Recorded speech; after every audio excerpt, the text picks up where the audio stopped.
देवी संध्या, मैं वशिष्ठ ऋषि हूं। सृष्टिकर्ता ब्रह्मा जी ने मुझे तुम्हारे पास तुम्हारे क्रोध शोभ शमन के निमित्त भेजा है। जब मेरे इष्ट देव शिव शंकर जी मुझसे कुपित हो गए हैं, तो मेरे इस जीवन का अर्थ ही क्या है? क्रोध शोभ शमन के उपरांत भी मेरे होने का क्या प्रयोजन? तुम्हारी प्रश्न पहली में ही तुम्हारा उत्तर भी है। अर्थात इष्ट देव शिव शंकर जी का कोप यदि तुम्हारा दुख है, तो उन्हीं की प्रशंसा से तुम्हारा सुख भी हो सकता है। उनके कोप को शांत करने के लिए मुझे क्या करना होगा? देवादिदेव शिव शंकर जी की तपस्या। शिव शंकर जी अकेले ही धर्म अर्थ काम मोक्ष के आदि कारण हैं, आदि सृष्टा है, अद्वितीय है, पुरुषोत्तम है। उनसे तुम्हें सब कुछ मिल जाएगा। ओम नमः शिवाय इस मंत्र का जाप तब तक करती रहो जब तक शिव जी स्वयं प्रकट होकर तुम्हारा उद्धार करने के लिए बाध्य न हो जाएं। मैं अवश्य करूंगी। अपने चित्त में ऐसा शुभ उद्देश्य लेकर तुम देवादिदेव शिव शंकर जी का चिंतन करो कि वो तुमसे प्रसन्न होकर स्वयं तुम्हें तुम्हारा अभिष्ट फल प्रदान करें। आपके मार्गदर्शन के लिए मैं अत्यंत आभारी हूं। आपके आदेशानुसार शिव आराधना करके देवाधिदेव शिव शंकर जी को मैं अवश्य प्रसन्न करूंगी।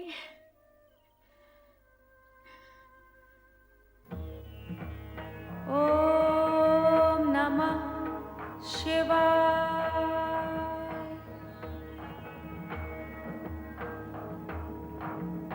ओम नमः शिवाय। ओम नमः शिवाय। ओम नमः शिवाय। ओम नमः शिवाय।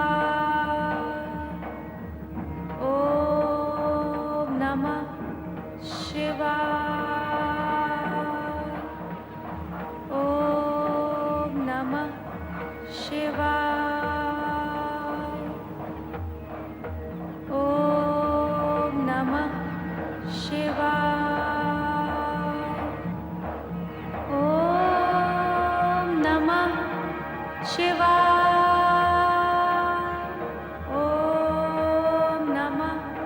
शिवाय। ओम नमः शिवाय। ओम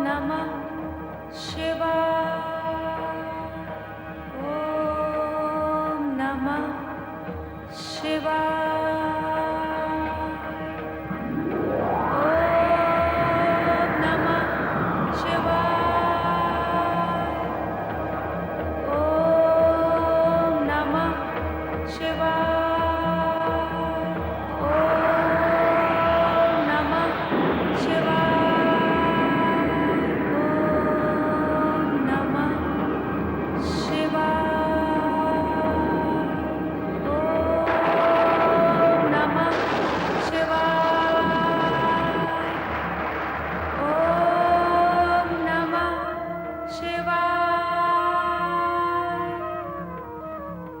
ओम नमः शिवाय।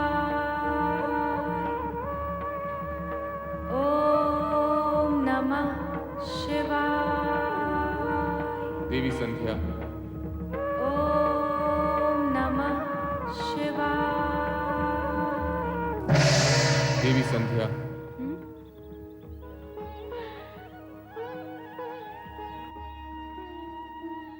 मैं तुम्हारी तपस्या से प्रसन्न हुआ। मांगो, वरदान मांगो। महेश्वर, यदि आप मुझे प्रसन्नता पूर्वक वर देने के इच्छुक हैं और मैं उसे पाने के योग्य हूं, तो मुझे 2 वर दीजिए। पहला वर ये कि संसार में कोई भी प्राणी जन्म लेते ही काम से युक्त ना हो। यौवनावस्था को प्राप्त होने के उपरांत ही उसमें कामेच्छा जागृत हो। तुम्हारा पहला वर मैंने तुम्हें दे दिया देवी। अब अपनी दूसरी इच्छा प्रकट करो। मेरी दूसरी इच्छा यही है प्रभु कि यही मेरी अंतिम इच्छा हो। तात्पर्य? आप मुझे इस दूषित देह से मुक्ति दीजिए प्रभु। उसके उपरांत आप मुझे एक नया जन्म दें, जिसमें एक ऐसे महामात्र से मेरा विवाह हो जिसके संदर्भ से मेरा नाम भी एक ऋतु के रूप में जाना जाए। तथास्तु। किंतु अब मेरे लिए क्या आज्ञा है भगवान? इस पर्वत के नीचे चंद्रभागा नदी के तट पर स्थित तपस आश्रम में मेघा ऋषि 12 वर्षों तक चलने वाले महायज्ञ का अनुष्ठान कर रहे हैं। तुम वहां निडर होकर जाओ, तुम्हें कोई नहीं देख सकेगा। तदुपरांत तुम्हारे मन में जिस पुरुष को पति रूप में पाने की इच्छा है, उसे हृदय में धारण किए अपने शरीर को यज्ञ की आहुति बनाकर अग्नि में होम देना। फिर वही अग्नि तुम्हारी जननी भी होगी, अर्थात तुम्हें एक नया जन्म मिलेगा।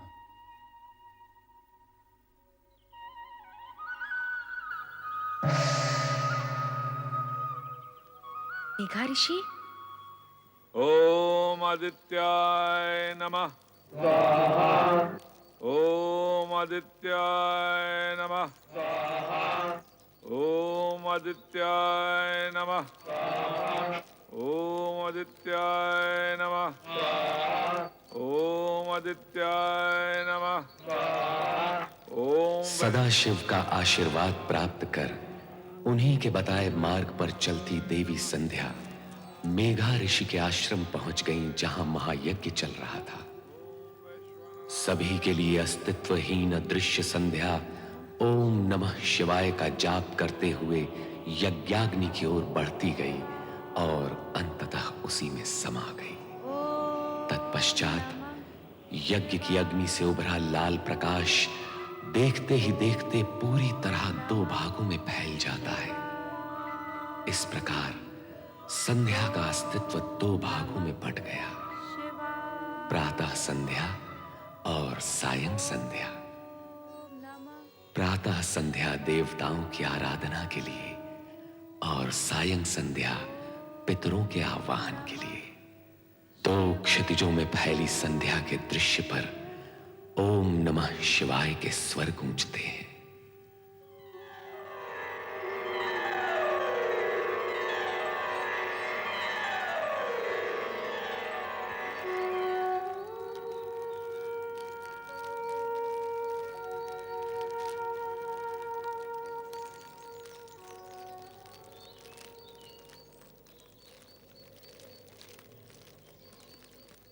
कौन है ये?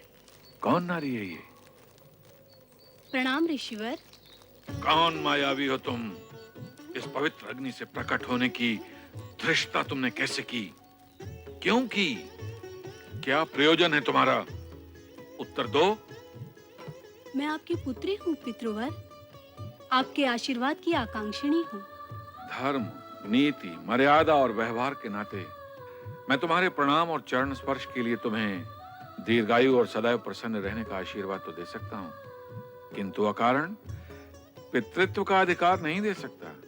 भला तुम मेरी पुत्री और मैं तुम्हारा पिता कैसे हुआ?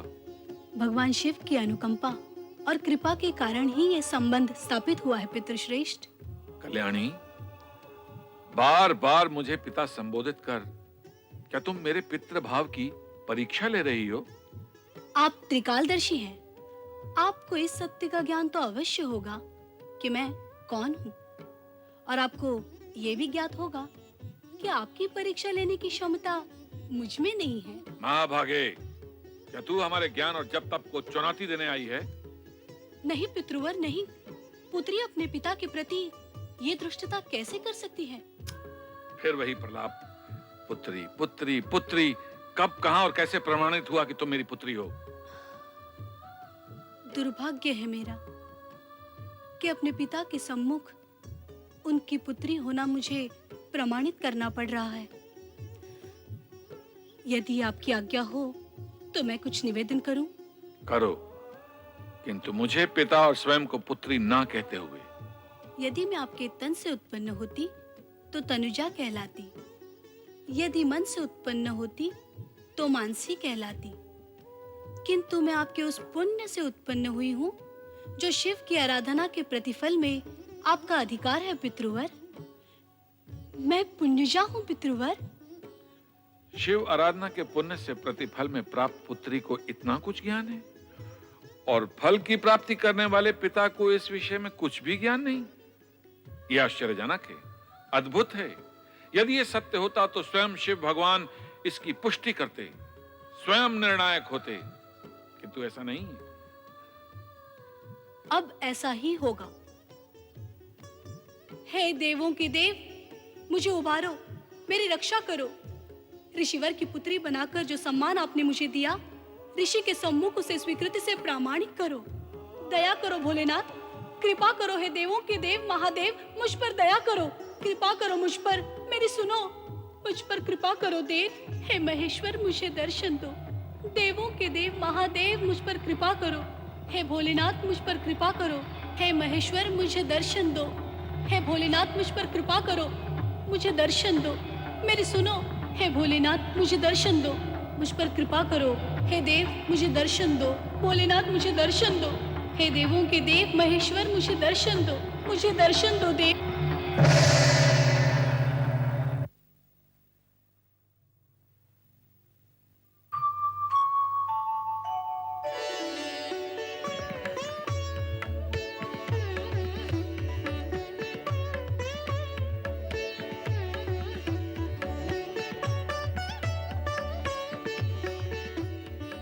मेघा ऋषि, मेरा प्रकट होना पर्याप्त है अथवा अब भी आपको प्रमाण की आवश्यकता है? आपके प्रकट होने से ही सत्य प्रकट हो गया भोले भंडारी। तो फिर अपनी पुत्री का नामकरण कीजिए, उसे आशीर्वाद दीजिए। प्रभु, मैं आपकी आधी आज्ञा का ही पालन कर पाऊंगा। इसका नामकरण करके आशीर्वाद देने का कार्य तो स्वयं आप ही करेंगे। सूर्य की आभा है इसके मुख पर, अर्थात अरुण जैसी धरती से इसका मुखमंडल दीप्त है। इसलिए मैं इसका नाम अरुणधति निश्चित करता हूं। भगवान शिव शंकर की जय, देवी अरुंधति की जय, भगवान शिव शंकर की जय, देवी अरुंधति की जय। मेघा ऋषि, आपको देवी अरुंधति जैसी पुत्री प्राप्त हुई, इस सौभाग्य के लिए बधाई। अब इसका विवाह सप्त ऋषियों में विशिष्ट ऋषि वशिष्ठ के साथ कर इसके नाम को अमरता प्रदान करें। जो आ गया। भगवान शिव शंकर की जय, भगवान शिव शंकर की जय, भगवान शिव शंकर की जय। देवादिदेव भगवान शिव का वरदान पाकर अरुंधति का भविष्य प्रशस्त हुआ और उनके वरदान स्वरूप ही सप्त ऋषियों में विशिष्ट ऋषि वशिष्ठ के साथ उनका विवाह निश्चित हुआ।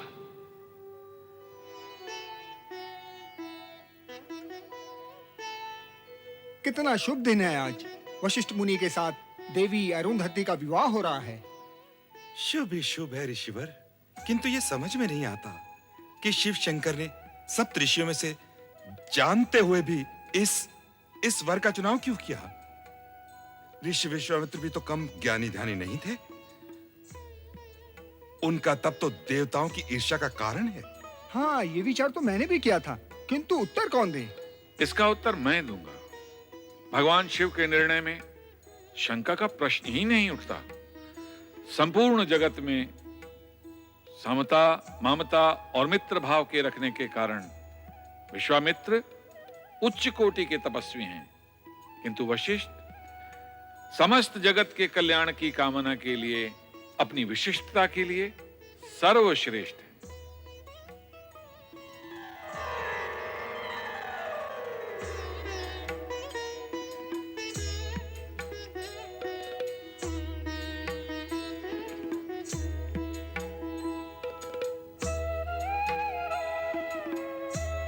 हे प्रभु, इस शुभ घड़ी में आपके आगमन की हम व्यग्रता से प्रतीक्षा कर रहे थे।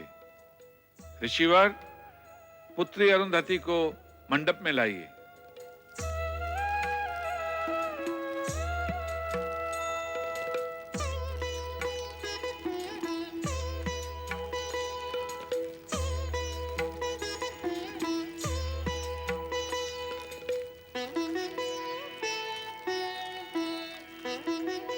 रूपोद्यान प्रफुल्ल प्राय कलिका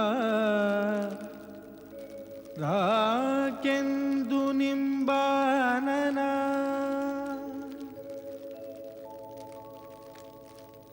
तन्वंगी शुभहासिनी सुरसिका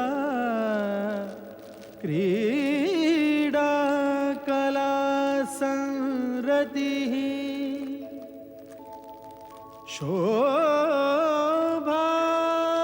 वारिधिनी सुमूल्यमणिकी लावण्य लीलामयी शंछाया मृदुभाषिणी मृगदृगी भूयात् सदा मंगलम्।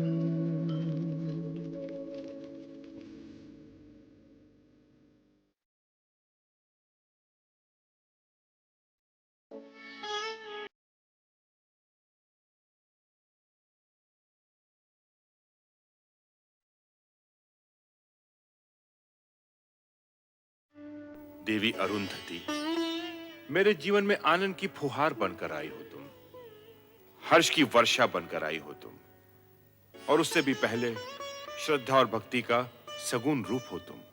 वो रूप पाने के लिए जो कष्ट तुमने सहे हैं, उनका वर्णन करना असख्य है। तुम महान हो, श्रद्धा की पात्र हो, मेरा तुम्हें बार बार नमन। मुझे लज्जित न करिए स्वामी। संध्या का प्रायश्चित और अरुंधति का ये रूप आप ही के कारण संभव हुआ है। यदि आप मुझे शिव भक्ति की महिमा न सुनाते, देवादिदेव शिव शंकर को मनाने का मंत्र न देते, तो आज हम दोनों का इस रूप में मिलन न होता। स्वामी, इस प्रकार जो भी हुआ है उसका संपूर्ण श्रेय आप ही को जाता है। इसका संपूर्ण श्रेय देवाधिदेव शिव शंकर जी को जाता है, मुझे नहीं। जगत में जो कुछ हो चुका है, जो हो रहा है और जो होने वाला है, वो सब कुछ देवाधिदेव की इच्छा के अनुसार ही होता है। सर्व कर्मों के कर्ता धर्ता श्री शिव ही हैं। संसार में सुख दुख का सामना करने का एक ही महामंत्र है, जो असंभव को संभव, अप्राप्य को प्राप्य कर दिखाता है, और वो महामंत्र है ओम नमः शिवाय। ओम नमः शिवाय। ओम नमः शिवाय। ओम नमः शिवाय। ओम नमः शिवाय। ओम नमः शिवाय। ओम नमः शिवाय। ओम नमः शिवाय। ओम नमः शिवाय।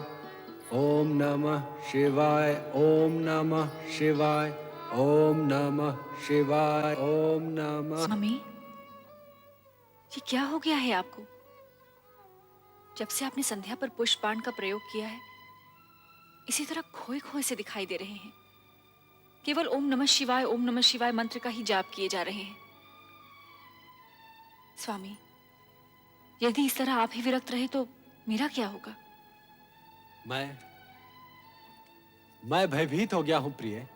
भयभीत? किंतु किस कारण?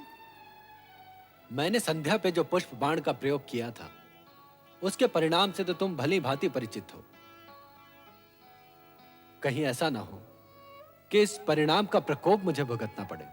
नहीं स्वामी, आपने तो केवल अपने कर्तव्य का पालन किया है, और कर्तव्य भावना से ऊंचा होता है।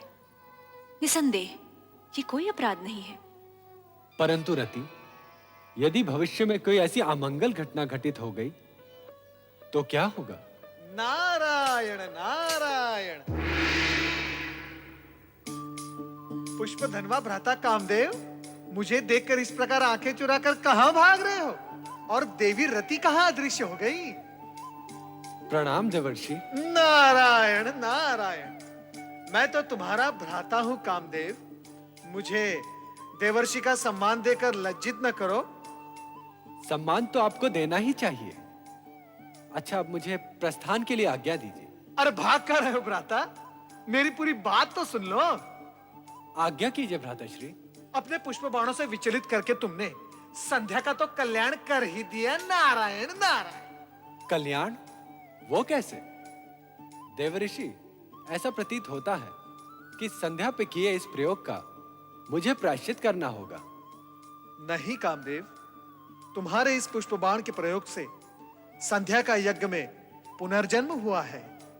इस प्रकार संसार को 2 संध्याएं प्राप्त हुई हैं, एक प्रातः संध्या और एक सायं संध्या।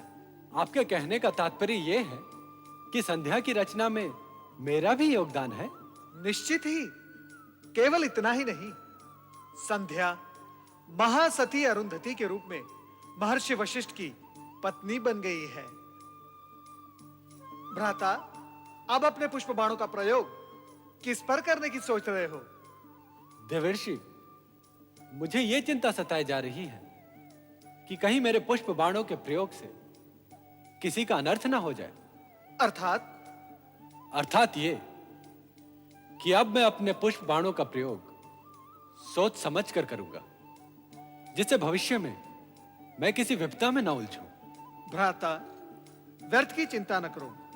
वर्तमान तो उज्जवल है ही, और भविष्य चराचरपति शिवशंकर के अधीन है, और यही सनातन सत्य है। मेरी बात मानो।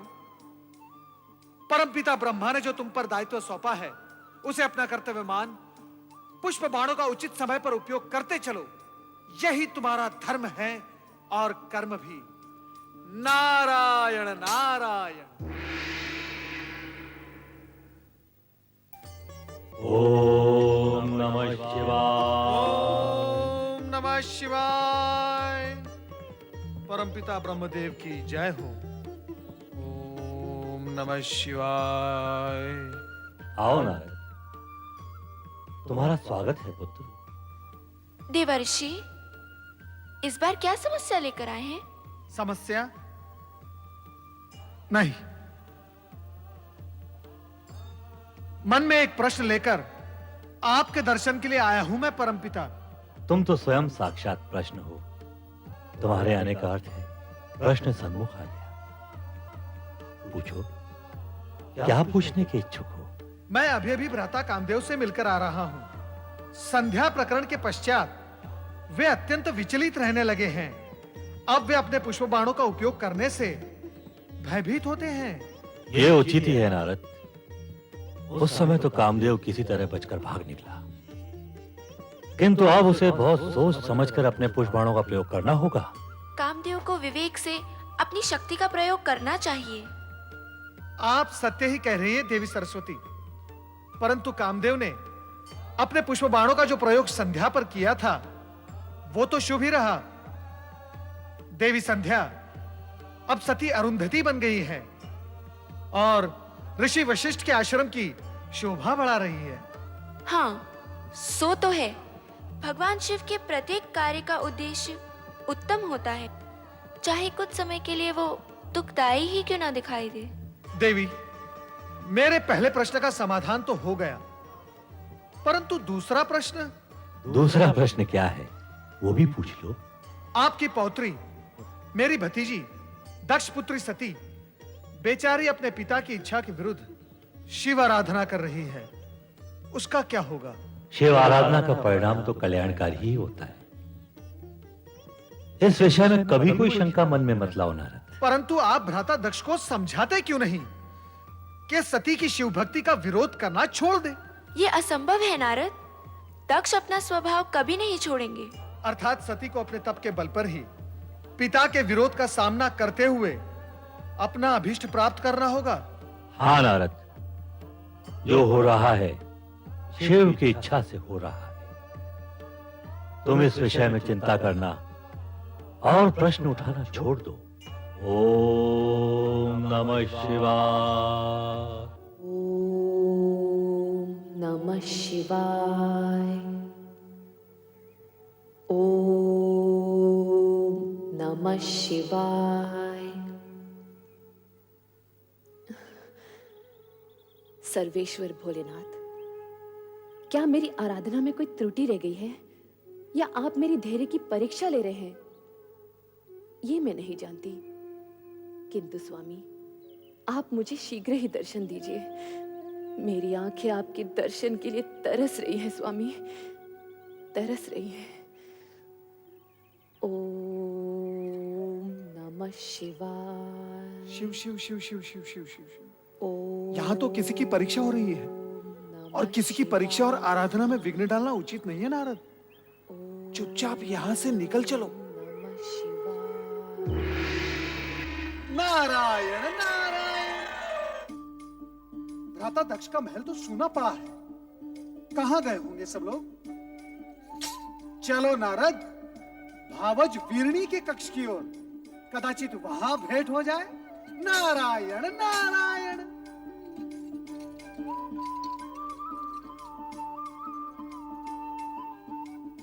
नारायण नारायण। प्रणाम भावज वीरणी, अपने देवर नारद का प्रणाम स्वीकार करें। विराजिए देवर्षि। नारायण नारायण। मैं आपके लिए केवल देवर हूं, देवर्षि नहीं। और ये क्या भावज, आप चिंता में डूबी हुई हैं? मुझे किस बात की चिंता है देवर जी? बस सती के बारे में सोच रही थी। सती? पता नहीं उसकी तपस्या कब सफल होगी। नारायण नारायण। भावज, सती तो शक्ति का अवतार है। शिव जी को उनकी प्रार्थना स्वीकार करनी ही होगी। अब उनकी प्रार्थना स्वीकार होने में अधिक समय नहीं लगेगा। सच कह रहे हैं देवर जी। क्या आपको अपने देवर से असत्य की अपेक्षा है? मैं तो असत्य से भागता रहता हूं और भक्ति और जन कल्याण के मार्ग पर चलता रहता हूं। ये क्या भावज, आप फिर सोच में डूब गई? क्या करूं, आपके भ्राता और मेरे स्वामी का रूखा व्यवहार देखकर तो कभी कभी भय लगता है। उनके रूखे व्यवहार की आपने अच्छी कही। उनका तो जन्म ही परमपिता ब्रह्मा जी के पैर के अंगूठे से हुआ है। वो तो हर भली वस्तु को ठोकर मारने की सोचते रहते हैं। नारायण नारायण। और भगवान शिव जी का नाम लेते ही वो शिव शिव शिव शिव। भगवान भोलेनाथ उनको सद्बुद्धि दें, इतना ही मैं कह सकता हूं। महाराज की जय हो। लो, जिनका नाम लिया वो पधार भी गए। अब मैं चलता हूं। ठहरिए ना देवर जी, तनिक आप ही इन्हें समझाइए। शिव शिव शिव शिव शिव। क्या ये हठी जीव समझाने से समझने वाले हैं? नारायण नारायण।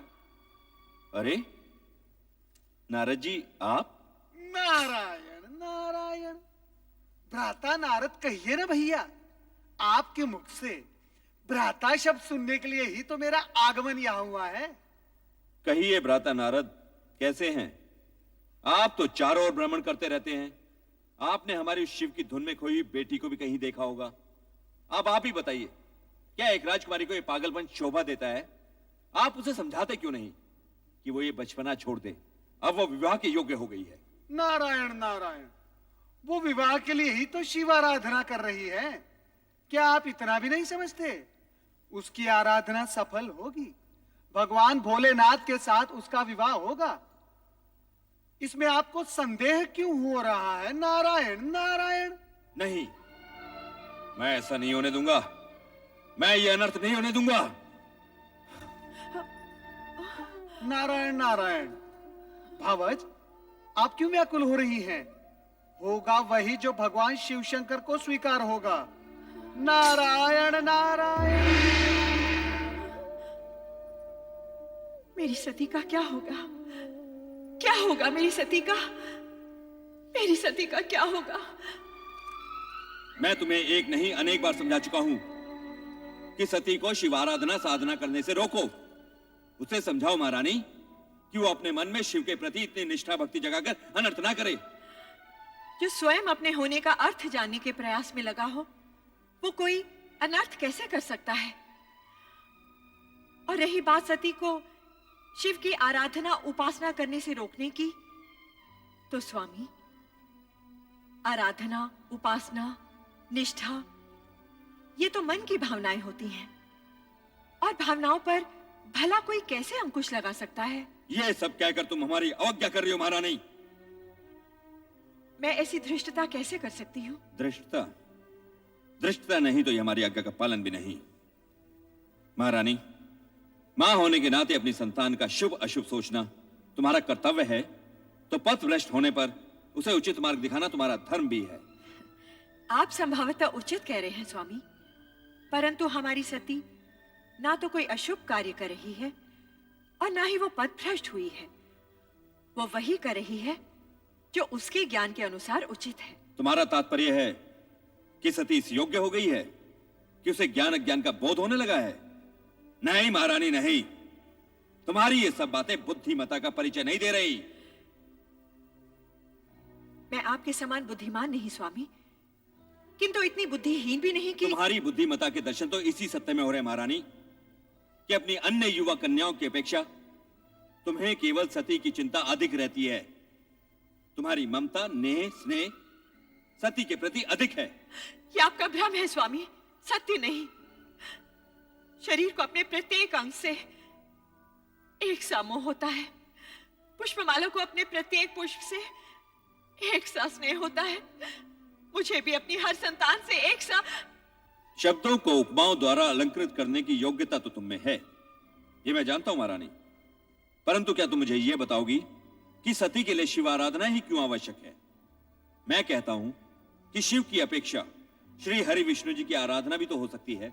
हो सकती है, परंतु केवल श्री हरि विष्णु की आराधना करने वाला शिव जी का प्रिय भक्त नहीं हो सकता। उसी प्रकार शिव जी की आराधना करने वाला श्री हरि विष्णु का परम भक्त नहीं हो सकता। श्री हरि विष्णु और शिव जी दोनों ही एक दूसरे के पूरक हैं।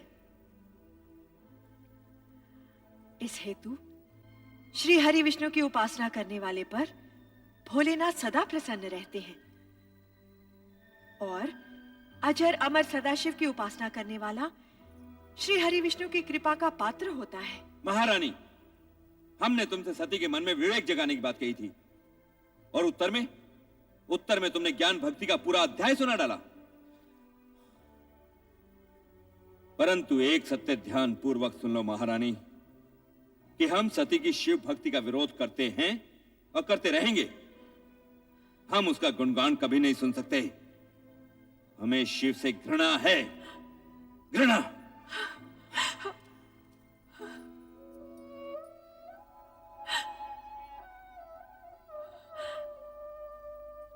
शिव से घृणा और स्नेह करना मनुष्य के वश में नहीं होता, वो भी केवल शिव की इच्छा पर ही निर्भर होता है। ओम नमः शिवाय, ओम नमः शिवाय।